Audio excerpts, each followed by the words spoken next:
Hi friends, we're back. And today, I'm joined by my puppet friends, these princesses.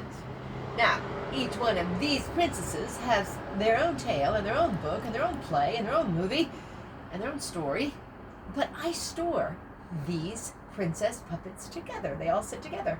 And that makes me think of another tale called The Dancing Princesses.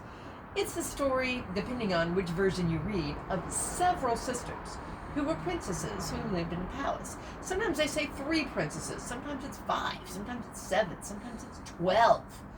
But it's a group of sisters who live in this palace, and their dad, the king, is very protective of them, and he won't let them leave the palace.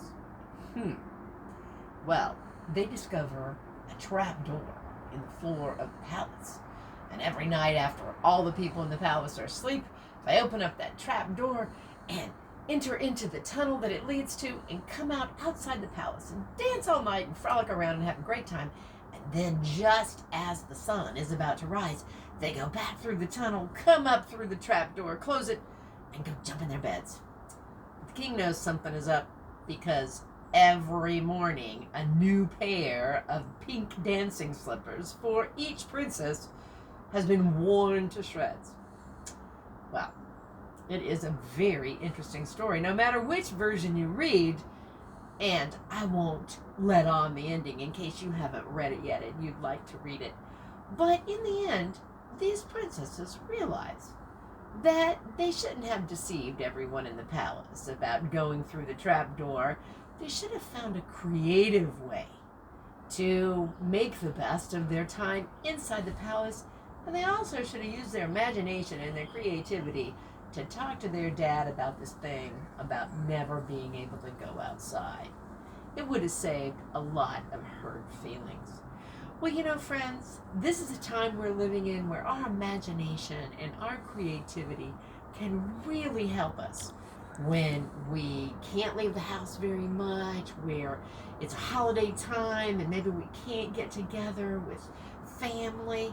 I was just talking to this friend of mine the other day, and their Thanksgiving Day tradition is to eat a big meal together and then everybody run out into the yard and play touch football, from the teeny tiniest toddler all the way up to great grandpa.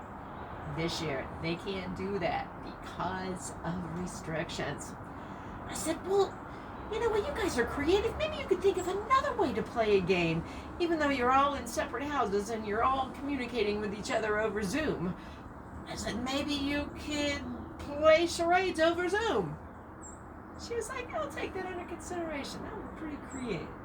So friends, if you're trying to ignite your imagination and your creativity in these days, there's some mudra and some breathing that can help with that.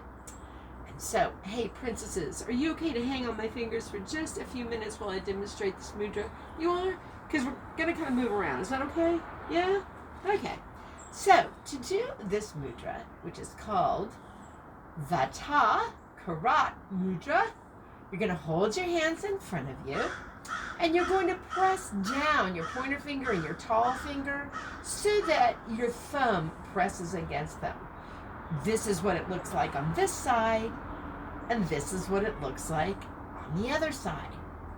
And so then your ring finger and your pinky finger are extended, and your tall finger and your ring finger are pressed down by your thumb. The breathing I like to put with this mudra when I'm looking for a new and creative and imaginative idea is 10-10 breathing. Inhale through the nose, exhale through the lips. Let's try it. And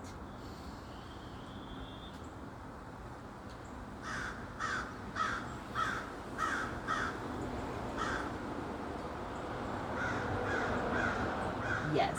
And you can do this mudra and this breathing just as frequently as you would like, and as many repetitions as you would like. I hope sometime today, tonight, tomorrow, whenever you need that spark of imagination and creativity, you'll think of this mudra and this breathing, and that will help. Well, princesses, guess what? It's time to wave goodbye to our friends at home. Did you know that? You did know that. Would you like to wave? You would? All right.